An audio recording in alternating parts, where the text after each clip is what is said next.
Welcome to the Powerline Podcast, the official podcast of Graystone Power. I'm your host, Adam Elrod. This month, I'm actually going to give up the host chair to sit in the guest chair. We'll be talking all about digital communications here at Graystone. Your host is a familiar voice, my boss, Manager of Public Relations and Communications, Ashley Kinnard.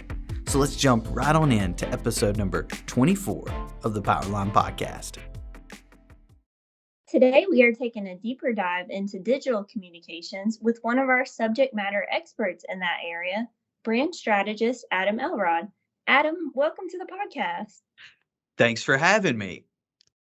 So as our brand strategist for Graystone, can you give members a description of what your job entails?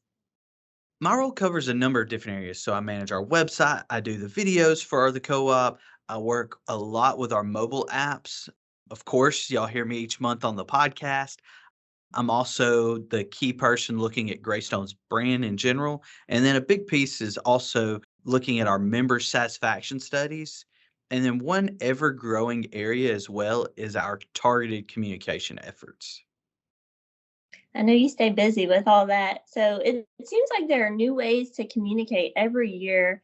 And we found that members, like you said, rate our digital communications high on their list of preferred communication methods. What types of digital communications does Graystone offer? So we actually run the gambit of digital communications.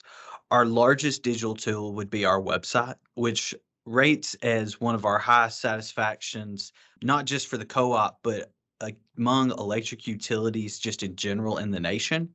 We have a multitude of email communications that we send out to our members each month, and then some they get throughout the year. Our new outage texting platform is live, which if you go back into our archives for the podcast, we discussed that project with Seth Mitchell in episode number 22. We have two of our apps, which are definitely big digital footprints. And then we also have the Graystone Minute. That's a lot of different communication tools at our disposal. So why does Graystone offer these types of publications and communication outlets? So one thing we know in our department is that when we communicate, members want to be communicated to in multiple ways. And those ways differ depending on a varying amount of topics and ranges. And so by offering a wide amount of publications, members have the opportunity to choose the one that fits them best. So there's always going to be people who want a paper version of communications from their electric utility or any utility that they interact with. But more and more digital is becoming part of our lives. Everybody pretty much has a cell phone. Everybody pretty much has a data plan connected to that cell phone in the US now. So that's one big piece that we focus on. And so this just gives everybody an opportunity, depending on how they want to be communicated to, basically a chance to pick and choose. So as an example, I'm an auditory learner, so hearing information helps it stick with me, where some members may be more visual, and so like our email newsletter could be more their speed. Yeah, and emails, I know in targeted communication seem to be a really central or common theme when our department talks about ways that we can effectively reach out to members. Can you give us more details on why there are multiple types of emails to members? So that's a great question. That's something we have cultivated over the years here at Graystone. Each month, all of our active emails for our members receive our eConnect, which is our e-newsletter. And this is put together by Amanda Busby in our department. And she's able to give members an assortment of information throughout the co-op each month. And there are times that members, though, they're going to need more segments of our company, so more targeted information. One way that many members have received that is through emails about our right-of-way trimming. So they'll get those emails only when the right-of-way crews are in their area. So our operation team works diligently. They keep our lines clear by cutting the tree limbs and debris back. Well, they have a schedule and a route that they go on. So they get that to our department, and then what I'll do is I'll take that and I'll use the email that we have and send it out to our members only when they need to see it. So you may see it every few years, but at the end of the day, it's really letting you know some vital information. And it really helps out in two ways. Members have advance warning of the work being done, so they aren't surprised when they see a crew working in their area. And it also shows them how here at Greystone, we try and take care of the vegetation, try and keep it managed, and it helps minimize outages. And so inside the company as a whole, we continuously look for ways that we can send out this very targeted, specific information to our members. Yeah, and another great way that we reach a segment of our members is, of course, through this podcast. And the Powerline Podcast is now an award-winning communication tool after taking home a silver award in the National Spotlight on Excellence program. So congratulations to Adam on that. Adam, what do you think has led to the success of the podcast? And what advice would you give to other co-ops or businesses that are looking to start their own podcast? So to put that into perspective for our members, we're competing against a bunch of digital communication and other forms of media. So this is actually the number one podcast in our segment of the Spotlight Award. So I really want to thank members for their support of the Powerline podcast, because that's what has gotten us to this point. To get into more of the question, why is it successful? Members are listening. That is definitely the number one answer. But members wouldn't know this, that before I came to Graystone, I actually worked in radio. And one fact that is well known is that many Georgians actually commute at least 2 hours a day. And so, therefore, our consumers are no exception to this rule, especially being so close to Metro Atlanta.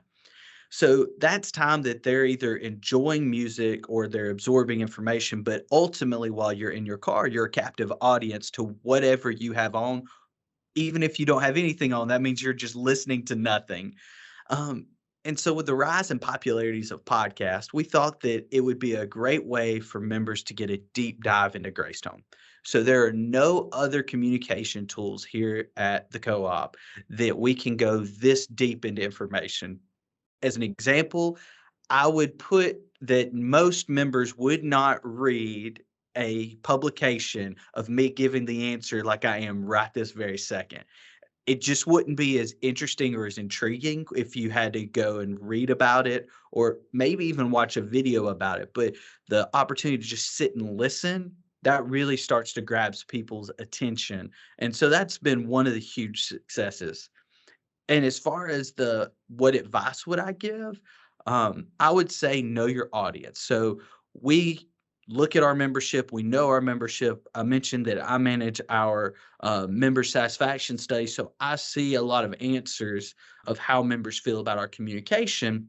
And one thing that they've said over the years is that they want other communication mediums. And so this gave us an opportunity to look at what's our tool set and what can we do. And so we had the tools, we had microphones from the Graystone Minute, we obviously have our computers to do our work. I have a background knowledge in audio editing. So we just had a lot of different tools to be able to go ahead and launch this, and it's a very low cost platform. And so it was just a no brainer that members wanted more. We had the ability to really go out there. So if you are looking to start a podcast, I would definitely say look at your tool set and also know that this isn't going to be your largest reaching communications publication, but it's the one that your customers or consumers or members will get the most information from more than likely. That's great advice. And I want to change gears a bit now and talk about the Graystone Minute, because I know it's been a little while since we sent out an episode. Are there plans to bring the video blog back into normal rotation? The very short answer is yes, there are plans. So definitely one of the biggest tools in our digital communications belt in the past has been the Graystone Minute. Thousands of members will watch it each quarter. As we transitioned into our new headquarters and set up what we call our studio space, it's a very small room where we've been able to get the equipment in. Now we have all of that ready to go. So the plan in place is to bring it back quarterly starting in 2023. We'll call it season 2, if you will, of the Graystone Minute. So I am looking forward to bringing that back. It's just a few quick minutes of Power Pack news for our members. And so where this is a longer form podcast, 10 to 15 minutes, that will be like short snippet information that members can easily digest. Sounds like a plan. So, Adam, I have the same last question for you that you typically offer to all of our guests. Is there anything else that you'd like to tell our members? First and foremost, I have to say I would like to thank our members for their support of the Powerline Podcast. This is one of my passion projects at the co-op. I really enjoy it, and I really think that we've been able to get a lot of information out that we never would have any other way. And just so they're aware, we do our best to present national award-winning level. Like, we won an award, but even without that trophy, we do our best to put out the best audio possible, best information possible, give it to members in multiple ways so they can go on our website, they can get it through a podcast app, they can get it through YouTube. Like, we want to make sure that we make it what they want it, and they have really taken to it. So we far and wide outpace pretty much any other co-op that I'm aware of, or electric co-op, I should say, that has a podcast. We even rank with or above our national trade group in our ECA's podcast on number of downloads. And to kind of put that into a little bit of perspective, our last episode with our CEO, Gary Miller, had over 1,000 downloads. So it is our highest ever rated. And that may not sound like a big number, but when you know that the average podcast in America only receives 100 downloads per episode, and we're traditionally over 700 at the rate we've been going, that really shows that they have latched onto this a medium of communication and really are taking that information and run with it. So I just want to say thank you, because we're doing our best, but we're glad that members actually are listening to it, because it'd be one thing if it was just me in our studio talking by myself and nobody listened, but y'all really are. And I just want to say thank you. Yes, it is all about our members. Well, Adam, thank you for being the guest on the podcast today. It was my pleasure. That is all the time we have today. Thank you so much for joining us for episode number 24 of the Powerline Podcast. Make sure you go ahead and rate us 5 stars, hit subscribe, and share the podcast with your friends. This has been the Powerline Podcast. Thanks for listening.